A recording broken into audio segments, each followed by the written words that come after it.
ایک کلپ میں مرزا انجینئر کہتا ہے کہ اگر کوئی صحابہ کو کافر کہے نعوذ باللہ استغفر اللہ، تو اس کی وجہ سے ہمارے اوپر تو کوئی اثر نہیں پڑے گا، لیکن اگر ہمیں کوئی کافر کہے تو پھر ہم اس کو کافر کہیں گے۔ یہ عجیب منطق ہے۔ کیا اس منطق کا تعلق ابن سبا سے ہے؟ اس منطق کا تعلق ابو جہل سے ہے کہ جو صحابہ کو کافر کہے تو اس کی وجہ سے ہمارے اوپر کوئی اثر نہیں ہے، ہم اس کو کافر نہیں کہیں گے، لیکن ہمیں کوئی کافر کہے تو پھر ہم اس کو کافر کہیں گے۔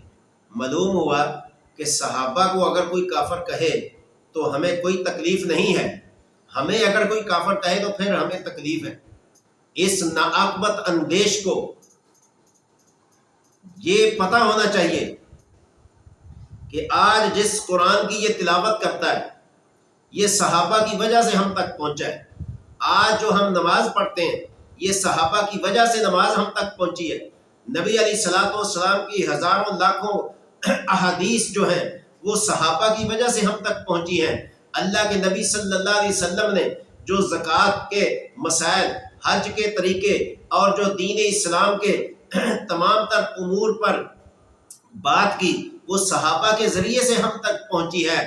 اگر ہم خدا نہ خواستہ صحابہ کو نبی اور امت کے درمیان سے نکال دیں، تم کیسے مسلمان بن سکتے ہو؟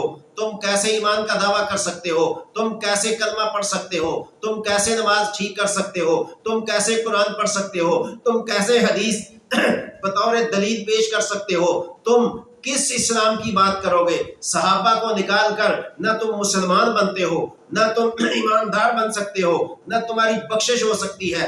تو اس لیے اپنے ایمان کو بچانے کے لیے صحابہ کو ماننا ہوگا، قرآن کو پڑھنے کے لیے صحابہ کو ماننا ہوگا، حدیث کو پڑھنے کے لیے صحابہ کو ماننا پڑے گا۔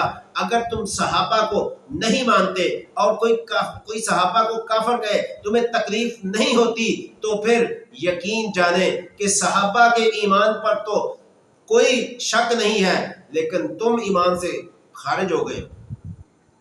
تو اس لیے صحابہ کی صحابیت جو ہے وہ قرآن و حدیث میں مسلم ہے۔ اللہ کی نظر میں، اللہ کے نبی علیہ السلام کی نظر میں وہ صحابی ہیں، ان کی صحابیت پر کوئی اثر نہیں پڑے گا۔ لیکن مرزا کی عجیب بونگیاں کہ کہتا ہے اگر کسی صحابی نے کلمہ پڑھ لیا تو یہ اس کی کون سی فضیلت ہے؟ نبی کو دیکھ لی علیہ السلام، یہ کون سی فضیلت ہے؟ ان کی فضیلت نہیں تو تیری کون سی فضیلت ہے بھائی؟ تیرے جسم پہ کوئی ہیرے جواہرات لگے ہوئے ہیں جو تیری فضیلت ہے؟ اگر تو صحابہ کی فضیلت کو نہیں مانتا تو تیری فضیلت کو کون مانے گا؟ جو امت میں انتشار اور افتراق اور فتنہ ڈالنے کا دعوے دار ہے تو تمہاری حیثیت کیا ہے؟ اور اگر تو ایک صحابی کو نہیں مانے گا تو صحابی کی صحابیت پر کوئی اثر نہیں پڑنے لگا۔ انشاءاللہ وہ تو رضی اللہ عنہم ورضوا عنہ، ان کے ایمان کی گواہی تو قرآن دے چکا ہے، اور تمہارے ایمان کی گواہی تمہارے چاہنے والے نہیں دے سکتے۔ تمہیں تو کئی آئے، کئی چھوڑ کے تمہیں چلے گئے، اور جو چھوڑ کے چلے گئے ان کی نظر میں تیری کیا حیثیت ہے؟ اور آج جو تمہیں مان رہے ہیں ان کی بھی حیثیت کوئی نہیں۔